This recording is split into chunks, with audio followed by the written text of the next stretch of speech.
আলপনার রান্নাঘরে আমার সমস্ত বন্ধুদের সুস্বাগত। আমি এই বাটির 2 বাটি ডাল ভালো করে ধুয়ে ভিজিয়ে নিয়েছি বন্ধুরা। ডালটা ধুয়ে নিয়ে তারপর এর মধ্যে আমি 1/2 ইঞ্চি আদা ভালো করে ছিলে ধুয়ে নিয়েছি, এটা গ্রেড করে দেব। হ্যাঁ, এর মধ্যে আদাটা গ্রেড করে দিচ্ছি। আর দেব আমি 2 শুকনো লঙ্কা, 2 শুকনো লঙ্কা ভালো করে কুচিয়ে নেব। 2 কাঁচা লঙ্কা ভালো করে এই ডালের মধ্যে দিয়ে দেব। দিয়ে প্রেসার কুকারে আমি একটু কাঁচা তেল নিয়েছি আর আবার গোটা জিরে, সাদা জিরে নিয়েছি, দিয়ে আমি এটা ভালো মতো সিটি দিয়ে নিলাম। এই যে বন্ধুরা সুন্দর সেদ্ধ হয়ে গেছে।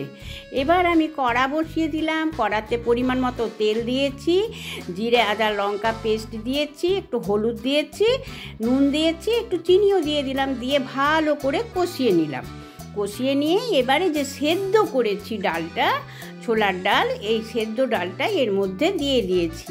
জলটা কিন্তু মাপে দিতে হবে বন্ধুরা, বেশি জল দিলে তো ভালো হবে না, সেটা তো রান্নার ডাল হয়ে যাবে। সেদ্ধ হবে, জল থাকবে না, অথচ বেশ ঝরঝরা হবে। হ্যাঁ, এই ডালটা আমি সবগুলো দিয়ে দিলাম, দিয়ে ভালো করে কষিয়ে নিচ্ছি। ইয়াম্মি স্বাদ তারপরেই না হবে বন্ধুরা। এইভাবে নাড়িয়ে নিলে, এগুলো আমরা শিখেছি একদম আমাদের মা ঠাকুমার কাছে। এখন কিভাবে করে সেটা ঠিক জানি না। এই যে সুন্দরভাবে আমার কষানো হয়ে গেছে। আর ঘরে ভেজে রাখা আমার জিরে গুঁড়ো আছে, জিরে ভেজে গুঁড়ো করে রেখে দিয়েছি, সেই জিরে গুঁড়ো ওপর থেকে দিয়ে দিলাম। এতে কিন্তু সুন্দর সেন্ট হয় বন্ধুরা, খুব ভালো লাগে। এবারে ভালো করে মিক্স করে নিচ্ছি পুরো। হ্যাঁ, ঠান্ডা হলে কিন্তু একদম ঝরঝরে হয়ে যাবে।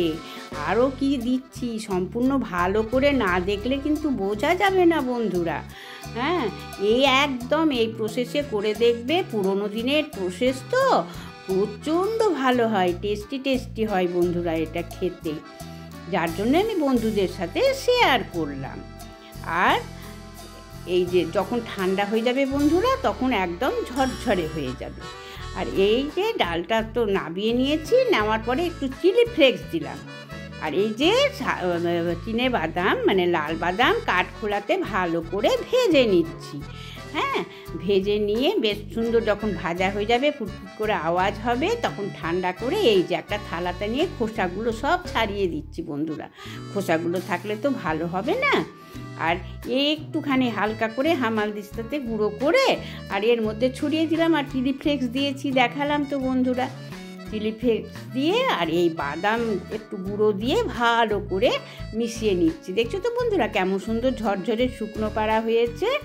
আর এখানে আমি পরিমাণ মতন ময়দা নিয়েছি আর 1 বাটি আটা নিয়েছি। কাঁচা তেল, কালো জিরে, নুন আর জোয়ান আর চিনি এই দিয়ে ভালো করে মাখিয়ে সুন্দরভাবে মেখে নিলাম অল্প অল্প করে জল দিয়ে। আর এই যে লেচি কেটে নিয়ে লুচি বেলে নিয়েছি বন্ধুরা।